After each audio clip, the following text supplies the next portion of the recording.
निशिकांत दुबे के 2 बेटे chartered plane से देवघर गए थे। वहाँ से जो नेता मैंने नाम लिया वो दुमका गए थे विक्टिम फैमिली से मिलने के लिए। जब ये वापस आ रहे थे तो उनके खिलाफ हंगामा करने के लिए, नियमों का उल्लंघन करने के आरोप में देवघर में मुकदमा दर्ज किया गया है। साफ तौर पे डीसी ने जो लेटर लिखा है उसमें कहा है कि इन्होंने हंगामा किया है, एटीसी रूम में जाकर, कंट्रोल टावर में जाकर हंगामा किया, जो कि पूरी तरह से वायलेशन है। देखिए, उक्त अधिकारी उपायुक्त महोदय हमेशा अपने अधिकारों का अतिक्रमण करते हुए भारतीय जनता पार्टी के कार्यकर्ता, सांसद, जनप्रतिनिधियों पर कहर ढाने का काम कर रहे हैं। लगातार उनके आचरण झारखंड मुक्ति मोर्चा के कार्यकर्ता की तरह है। उनका व्यवहार हमेशा जन विरोधी रहा है। और भारतीय जनता पार्टी के हमारे सम्मानित नेता निशिकांत जी, मनोज तिवारी जी और कपिल मिश्र वहाँ जा कर के उस परिवार से मिलते हैं जिस परिवार के साथ बड़ी घटना घटी है। मर्माहत परिवार से मिलना गुनाह है क्या? ये बातें उपायुक्त महोदय को अच्छी नहीं लगी, क्योंकि वो झारखंड मुक्ति मोर्चा के लिए ही वहाँ काम कर रहे हैं। ये दुर्भाग्यपूर्ण स्थिति है और भारतीय जनता पार्टी ऐसे उपायुक्त और ऐसी सरकार के खिलाफ लगातार संघर्ष कर रही है। इस प्रकार के फर्जी मुकदमे के खिलाफ हम लगातार संघर्ष करते रहेंगे। भारतीय जनता पार्टी से आपसे मैं जानना चाहूँगा कि उपायुक्त महोदय जिनका आप नाम ले रहे हैं, ये पिछले कई एग्जाम्पल्स हमने देखा है, लगातार निशिकांत दुबे के खिलाफ ये मुकदमा दर्ज कराते रहे हैं।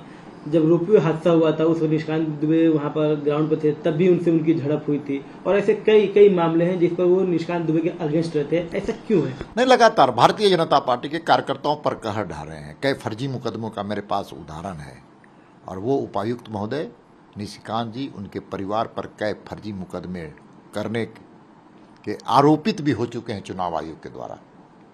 साथ ही साथ न्यायालय में उनको न्याय मिला है, निशिकांत जी को, उनके परिवार के लोगों को। अब इस प्रकार का उपायुक्त एक आईएएस अफसर का रवैया ठीक नहीं है और ये हेमंत सोरेन जी के इशारे पर हो रहा है, कांग्रेस के इशारे पर हो रहा है और आरजेडी के नेताओं के इशारे पर हो रहा है। भारतीय जनता पार्टी ऐसे उपायुक्त, ऐसे प्रशासनिक पदाधिकारियों से निपटने के लिए तैयार है।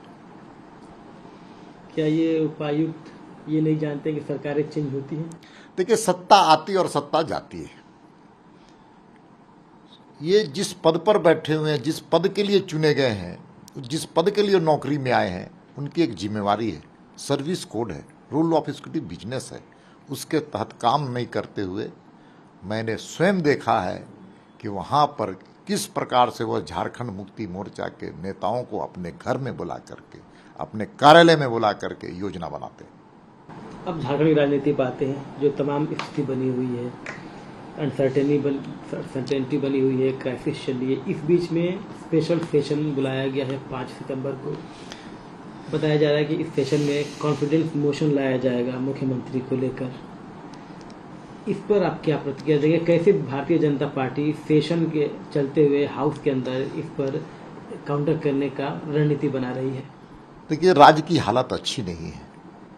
किसान आज परेशान है, वर्षा नहीं हो पाया है, खेत सूखे हुए, अकाल की परिस्थिति पैदा हो गई, कानून व्यवस्था जर्जर हो गई, आदिवासियों के साथ कहर ढाया जा रहा है, महादलितों के साथ तो अत्याचार की पराकाष्ठा हो चुकी है। और राज्य के सरकार के मंत्री और विधायक रायपुर में एक बड़े होटल में, 5 स्टार होटल में मौज और मस्ती कर रही है। अब आकर के यहाँ पर विधानसभा में एक स्पेशल सेशन बुला करके क्या तुगलकी निर्णय लेने वाले हैं पता नहीं, लेकिन झारखंड की जनता जानती है कि तुगलकी शासन ज़्यादा लंबे समय तक नहीं चलती। मेरा सवाल था कि बीजेपी कैसे काउंटर करेगी? बीजेपी निश्चित तौर पर, हमारे विधायकों की बैठक, हमारे विधायक दल की बैठक होने वाली है कल शाम को। उसमें हम सब मिलकर के विचार विमर्श करेंगे, रणनीति बनाएंगे और उस रणनीति के तहत इस सरकार को घेरने का काम करेंगे।